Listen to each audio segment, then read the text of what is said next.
안녕하세요. 오늘은 역대상 13장에 나오는 다윗의 법계 이동에 관한 얘기를 하겠습니다. 어릴 때 다윗은 아마 아버지를 따라서 12살 때쯤 실로에 있는 성막에 간 것 같습니다.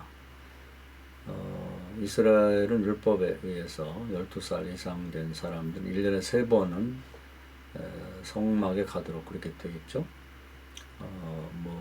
봄의 첫 실과 열매를 거둬서 가는 맥추절, 또 6월절, 그리고 이제 가을 거지를 하고 가는 첫 열매 가지고 가는 수장 열매 이렇게 되겠습니다. 그때 이제 처음 기대를 갖고 아마 갔을 텐데 실망한 것 같아요. 왜냐하면 사실 성막의 핵심은 지성소에 있는 법궤인데 다윗이 갔을 때 법궤가 없었죠. 그것은 이제 엘리 제사장 때 그 아들 홈리와 비나하스와 함께 블레셋과의 전쟁에서 법궤를 그 전쟁 때 가져갔다 뺏겼죠. 블레셋에서는 이스라엘이 가장 중요한 보물인 법궤를 빼앗았다고 너무 좋아했습니다. 그래서 그들이 섬기는 그 다곤 신전에 갖다 놨더니 그 다곤 신이 새벽마다 보면 엎어져가지고 큰절하는 것처럼 그렇게 그 법궤를 향한 절하는 형태가 됐고 이제 다 관절이 부러졌죠. 그래서 또 세우면 또 넘어지고 넘어지고 그랬고 그 다음에 또 전국에 있는 쥐들이 모여들어가지고 그 다곤 신전 주변의 사람들이 이제 그 악질에 괴질에 걸려서 이제 다 죽게 되죠. 그래서 이들이 의문을 갖기를 이게 우연인지 아니면 정말 그 이스라엘이 믿는 여호와의 법궤를 가져가기 때문에 진노 때문에 이렇게 저주받는 거 이제 궁금했죠. 그래서 다른 곳으로 2번도 옮겼는데 똑같은 현상이 벌어져서 이번에 마지막으로 이제 법궤를 되돌려 보내겠다 그렇게 결정하고 새끼 딸린 젖나는 암소 2마리를 이제 선택하고 그리고 수레를 잘 만들어 거기 법궤를 실어서 이제 이스라엘 그들이 가장 가까운 베세메스라는 지역으로 보내게 되죠. 그러면서 그 소를 앞에서 끄는 사람이 없이 보내게 됩니다. 그래서 만약에 그 본능적으로 이 소들이 새끼가 생겨나서 각자 자기 집으로 돌아간다든지 또 2마리가 서로 자기 집이 다르기 때문에 서로 이제 되돌아가려고 이렇게 하다 보면은 이제 그 법궤가 그 이스라엘 지역으로 되돌아갈 수 없다. 그러나 하나님이 이스라엘 믿는 여호와 하나님이 살아계시다면 이 법궤를 씹은 2마리 암소가 본능을 이기고 누구 보이지 않는 존재가 이끌음으로써 이제 이스라엘 지역에 반드시 갈 것이다. 이런 기대를 갖고 보는데 정말 그렇게 됐죠. 그런데 그 법궤에 들은 십계명이나 이제 그 법궤에 대해서 율법에 보면은 만지지 못하도록 되어 있습니다. 그런데 베세메 사람들이 성막에 갈 때마다 궁금했던 법궤가 밖으로 나오니까 이제 그걸 보고 싶어서 아마 법궤를 열고 거긴 돌판도 이제 궁금하니까 꺼내서 서로 보고 만지고 그랬던 것 같습니다. 그래서 거기 있는 사람이 다 죽었죠. 너무 겁이 나니까 이제 법궤가 더 이상 옮겨지지 못하고 거기 가까운 시골 방치가 되죠. 아비나답이라는 사람 집에다가 맡기게 됩니다. 그게 이제 아마 10수년이 지난 것 같아요. 네. 그래서 다윗이 그 실로에 성막에 갔을 때는 그 법궤가 없고 시골에 가 있었죠. 그러다 보니까 다윗은 그것이 굉장히 안타깝게 생각하고 어리지만 그래서 아마 아빠한테 얘기했던 것 같아요.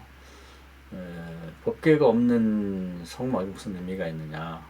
그리고 왕도 있고 제사장 선지자가 있다고 그러면 저 법궤를 마땅히 제자리에 옮겨놔야지 왜 시골에 방치하고 있느냐 이런 얘기를 했을 때 아버지가 꾸중하면서 그건 아무거나 할 수 있는 게 아니고 왕이나 제사장 선지자 지도자가 할 수 있는 것이고 너와 나 같은 시골의 촌부들이 할 일은 아니다. 네가 걱정할 거 없다. 이제 이러면서 책망했던 것 같아요. 그때 이제 그 마음 중심에 이제 다윗은 내가 나중에 성장하게 되면 이제 법궤를 옮기고 싶다. 그런 소원을 가진 것 같습니다. 그래서 하나님께서 이제 다윗을 그 이세의 집에 8 형제 중에 기름 부은 것 같은데, 우리 성경을 읽을 때 궁금한 생각이 들죠. 왜냐하면 왜 그 많은 집안 중에 하필 이세의 집안이고 그 형제들 중에 막내인 다윗의 기름을 부었을까?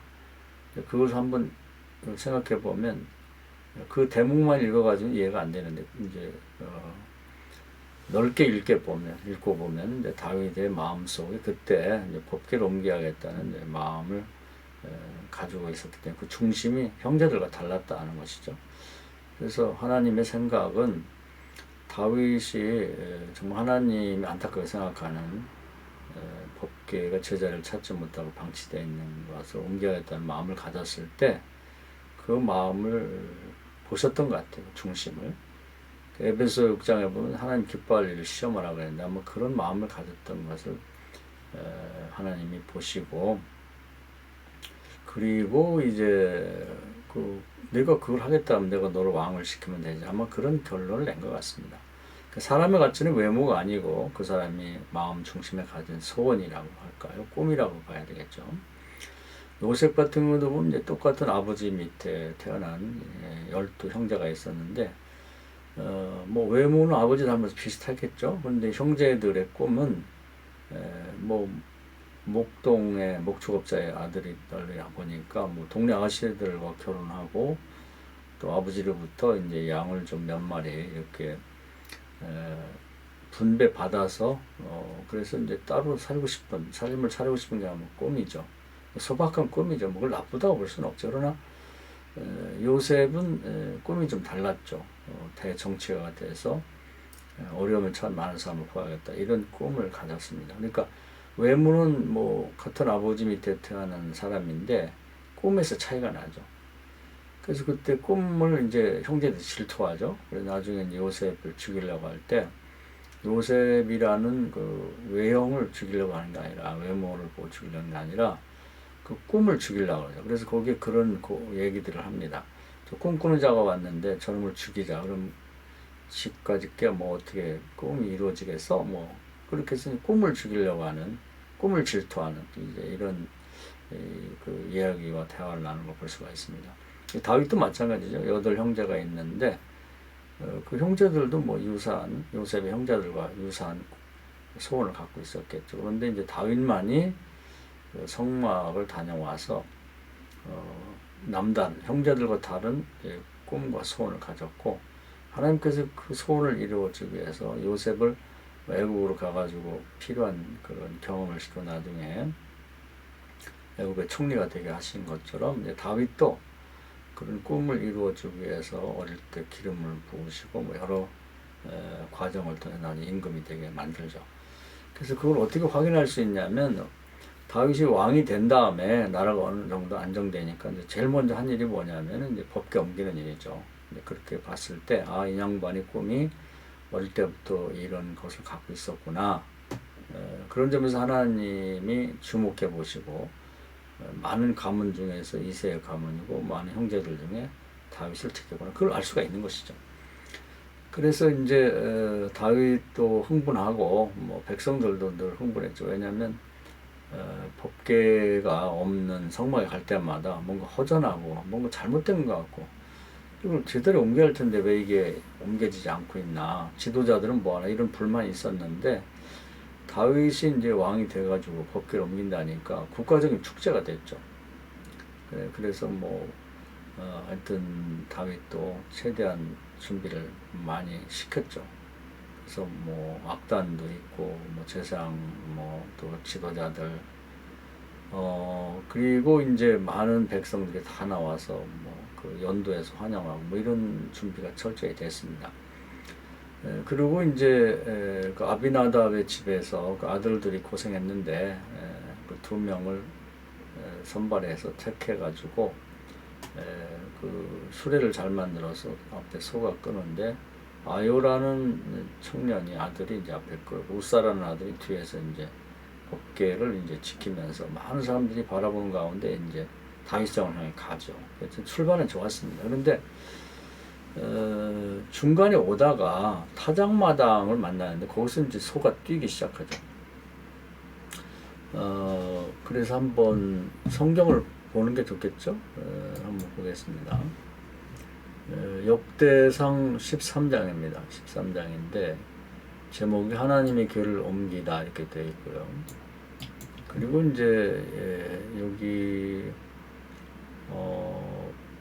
7절에 보면은 하나님의 계를 새 수레 싣고 아비나답이 집에서 나오는데 우사와 아요는 수레를 몰며 다윗과 이스라엘 온 무리는 하나님 앞에서 힘을 다하여 뛰놀며 노래하며 수금과 비파와 서구와 재금과 나팔을 연주하니라.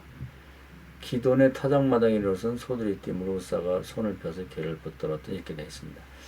기돈이라는 사람의 타작마당에 왔을 때 잘 가던 소가 막 날뛰게 되죠.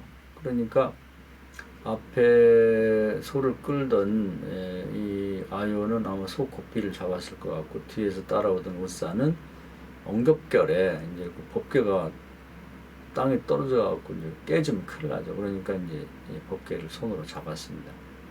그랬을 때에 하나님 우사를 쳤죠. 그래서 하나님이 여기 보면은 10절에 우리가 이제 과민 반응이 아닌가 할 정도로 이제 이런 일이 나옵니다. 뭐냐면 우사가 손을 펴서 그를 붙들므로 말며 여호와께서 진노하사 치심에 그가 거기서 여호와 앞에서 죽으니라. 여호와께서 우사의 몸을 찢으셨으므로 이렇게 되어 있습니다. 그러니까 찢었다는 말이 굉장히 충격적이죠. 이게 그렇게 큰 죄인가 이렇게 생각할 수도 있는데 이것은 처음부터 잘못됐습니다. 왜냐하면 이 하나님의 뜻을 어긋나는 거거든요. 그래서 이제 다윗이 이제 더 이상 이 법궤를 옮기는 걸 진행시키지 못하고 거기서 멈춥니다. 그런 다음에 이제 가까운 곳에 가드 사람인데 이제 귀화해가지고 이제 그 이스라엘 뭐 다윗의 신하가 된 오벳 에돔이라는 사람 집에 있는데 거기다 메워다 놓고 석 달 동안 있었죠. 그러면서 이제 이게 왜 이렇게 됐는지 좋은 일이고 급한 일이고 모두가 원하는 일인데 왜 이렇게 됐나를 연구하게 됩니다. 그래서 이제 찾아낸 것이 민수기 4장에 보면요 15절 제가 찾아놨습니다. 거기 보면 이렇게 돼 있어요. 진영을 떠날 때 아론과 그의 아들들이 성소와 성소의 모든 기구를 덮는 일을 마치거든 고아 자손들이 와서 맬 것이니라. 그러나 성물은 만지지 말라. 그들이 죽으리라. 해막 물건 중에서 이것들은 고아 자손이 맬 것. 이렇게 되어 있습니다. 그러니까 이것은 벌써 율법의 성문화돼 갖고 이렇게 아주 기록에 돼 있는 거죠. 근데 과거에 이제 아마 출애굽할 때 광야에서는 잘 했을 것 같아요. 수시로 불기둥, 구름기둥이 움직이면 하나님이 정해준 그 율법에 따라서 그것을 계속 옮겼으니까 이 성막에 있는 물건들은 이제 제사장들이 쌓게 되어 있습니다. 그리고 옮기는 것은 레위 지파 아론의 후손 중에 고핫 자손이 어깨에 매도록 그렇게 되어 있습니다. 하나님이 한번 정한 것은 사람이 바꿀 수가 없는 것이죠.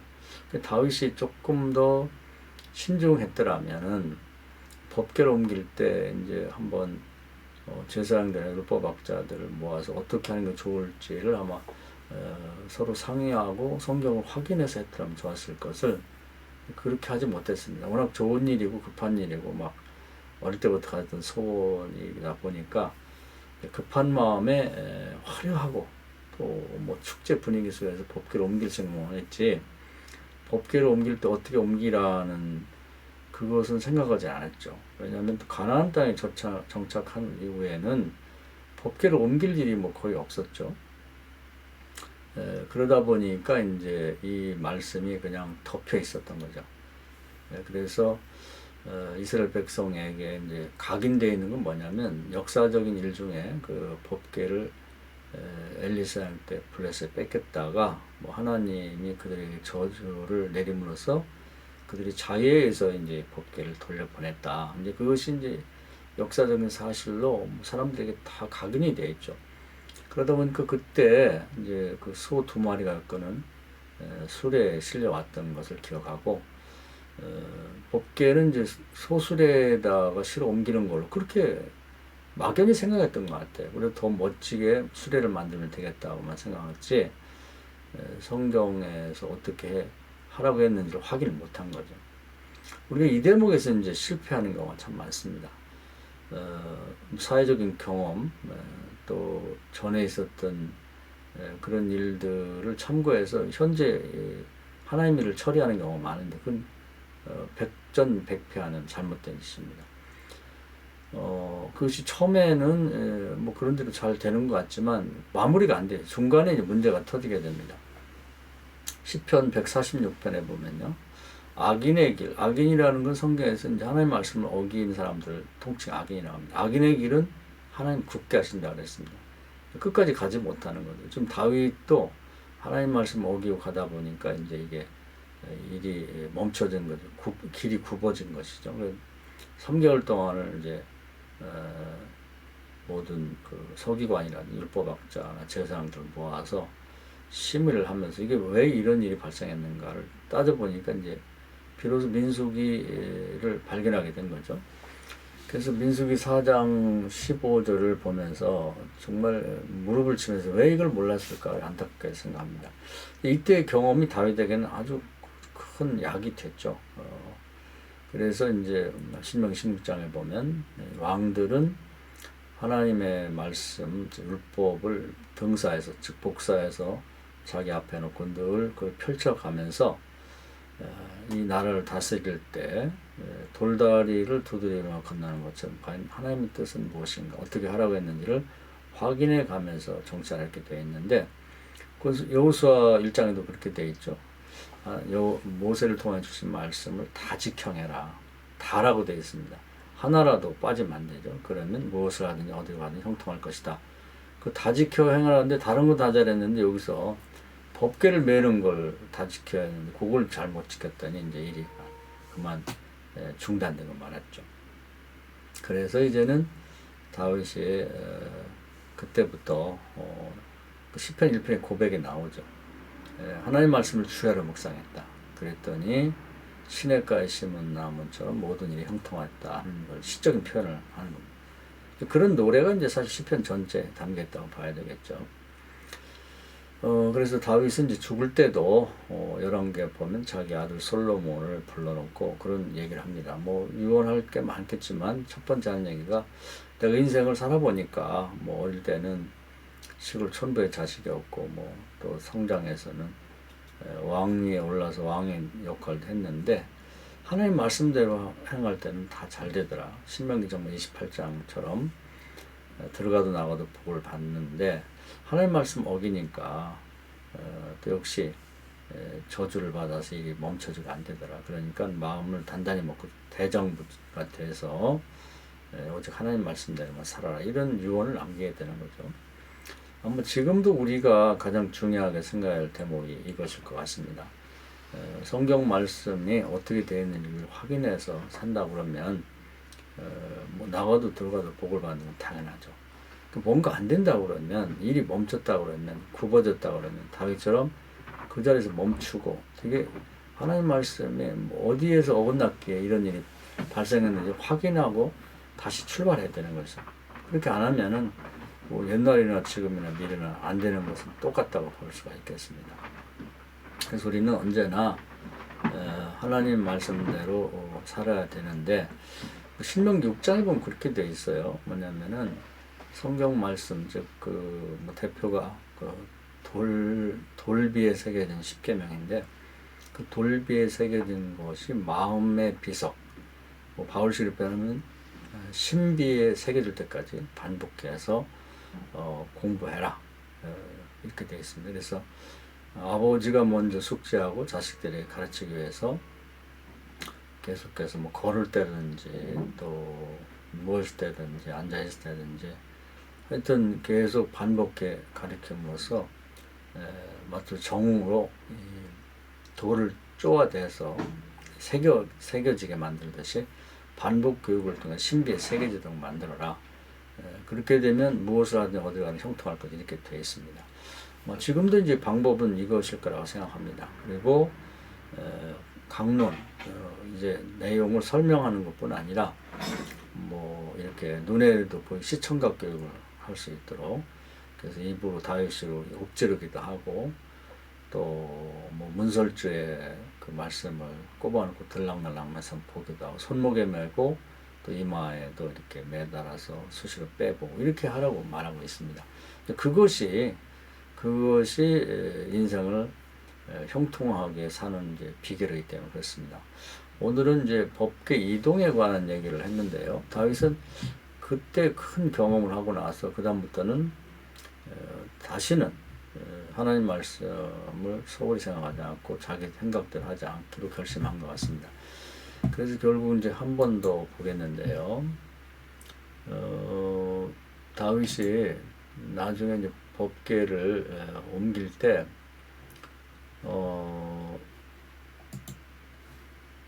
그 하나님의 뜻을 이제 잘 생각한 다음에 그대로 이제 따라서 옮기는 걸 볼 수가 있습니다. 15장을 한번 볼까요? 13절에 고백을 하죠.